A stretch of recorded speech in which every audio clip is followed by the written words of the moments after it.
Halo, kami dari 11 MIPA 5 akan menjelaskan materi biologi tentang sistem reproduksi pria.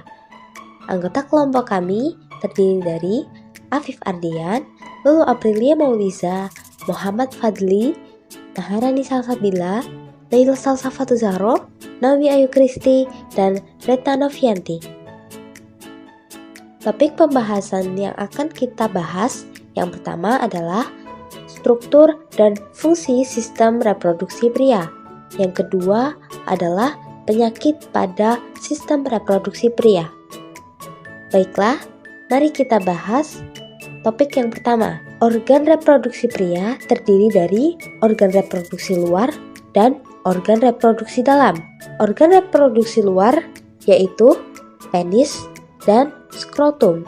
Organ reproduksi dalam yaitu testis, saluran kelamin, dan kelenjar kelamin. Organ reproduksi luar yang pertama adalah penis. Di dalam penis terdapat 3 rongga. 2 rongga bagian atas tersusun atas jaringan sponcorpus cavernosa. 1 rongga di bawahnya tersusun atas jaringan sponcorpus spangiosum corpus spangiosum. Ini akan membungkus uretra.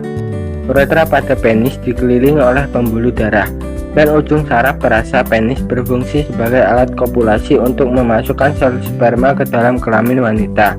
Organ reproduksi luar kedua adalah skrotum atau kantong bulir skrotum, merupakan kantong kulit yang melindungi dan membungkus testis.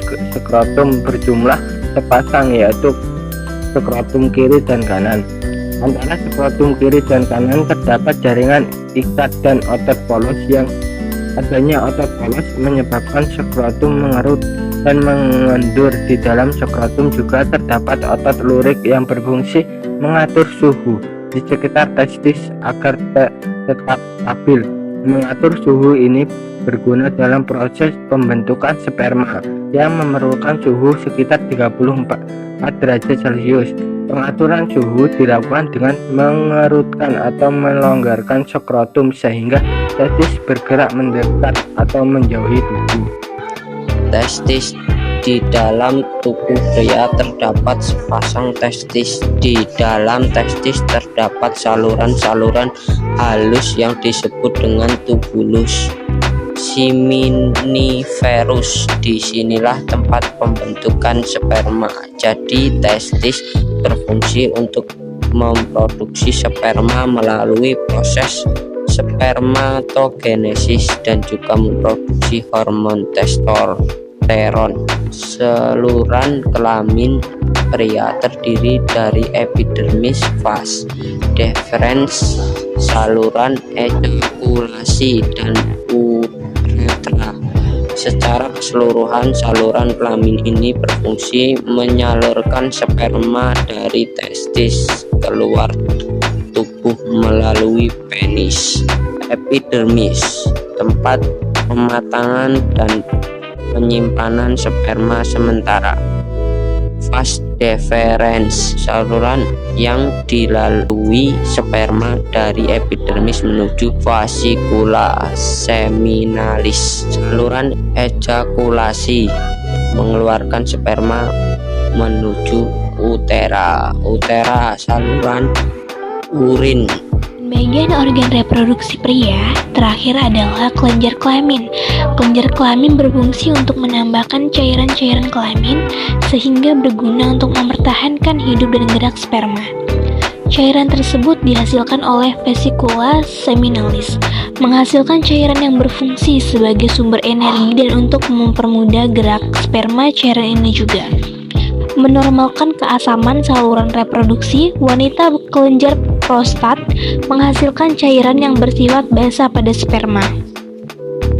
Cairan ini juga mengandung kolesterol garam dan fosfolipid. Kelenjar cover atau bulboretra menghasilkan cairan yang bersifat basah. Kelenjar ini berhubungan langsung dengan uretra. Struktur testis. Dalam testis terdapat rete testis, saluran yang membantu sperma bergerak menuju epididymis. Tunika albuginea adalah lapisan kedua tunika yang berperan untuk melindungi testis yang terbuat dari serat padat. Mermatic cord adalah tempat menghubungkan testis ke abdomen bagian bawah mengangkat sperma, darah, dan saraf ke testis. Vas deferens adalah saluran yang dilalui sperma dari epididymis menuju vesicula seminalis atau kantung sperma. Epididymis adalah tempat pematangan dan penyimpanan sperma sementara. Tunica vaginalis adalah lapisan paling luar tunika yang berperan untuk melindungi testis. Skrotum membungkus organ reproduksi yang ada di dalamnya, yakni testis beserta komponen-komponen lainnya. Seminiferus tubule adalah tempat pembentukan sperma. Lobule adalah kantong testis yang berfungsi melindungi tubulus seminiferus. Berikut adalah beberapa penyakit yang mengintai kesehatan reproduksi pria adalah 1. Infeksi menular seksual atau IMS. Infeksi menular seksual seperti gonore, klamidia, dan sifilis dapat mempengaruhi kesehatan reproduksi pria. Jika tidak segera berobat, IMS dapat menyebabkan masalah pada saluran sperma, testis, dan prostat yang dapat menyebabkan infertilitas. 2. Variokokel. Variokokel adalah kondisi di mana pembuluh darah di sekitar testis melebar dan melengkung. Kondisi ini dapat menyebabkan rasa sakit pada testis dan dapat mempengaruhi reproduksi sperma dan kualitas sperma. 3. Kanker testis. Kanker testis adalah kondisi di mana sel-sel kanker tumbuh di testis. Kondisi ini dapat mempengaruhi reproduksi sperma dan kesehatan reproduksi pria.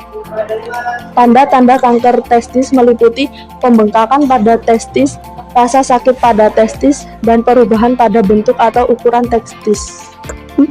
Ejakulasi dini. Ejakulasi dini adalah kondisi di mana pria mengalami ejakulasi terlalu cepat saat melakukan hubungan seksual. Kondisi ini dapat mempengaruhi kesuburan pria karena tidak memberikan waktu yang cukup untuk sperma mencapai tempat tujuan. Kelima, disfungsi ereksi. Disfungsi ereksi dalam kondisi di mana pria kesulitan untuk mendapatkan atau mempertahankan ereksi. Kondisi ini dapat mempengaruhi kesehatan reproduksi dan kesuburan pria karena kesulitan untuk hubungan seksual yang kemungkinan sperma mencapai tujuan. 6. Prostatitis. Penyakit ini bermula dengan adanya pembekakan pada prostat yang menyebabkan buang air kecil terasa sakit atau sulit. Selain itu juga terasa nyeri sedangkan selangkangan pinggul dan genital. Meskipun prostatitis menyerang pria dari segala usia, namun lebih sering terjadi pada pria berusia 50 tahun ke bawah. Sekian penjelasan singkat kami tentang sistem reproduksi pria. Mohon maaf jika ada salah kata. Jika ada yang ingin ditanyakan, silahkan tulis di kolom komentar ya. Terima kasih.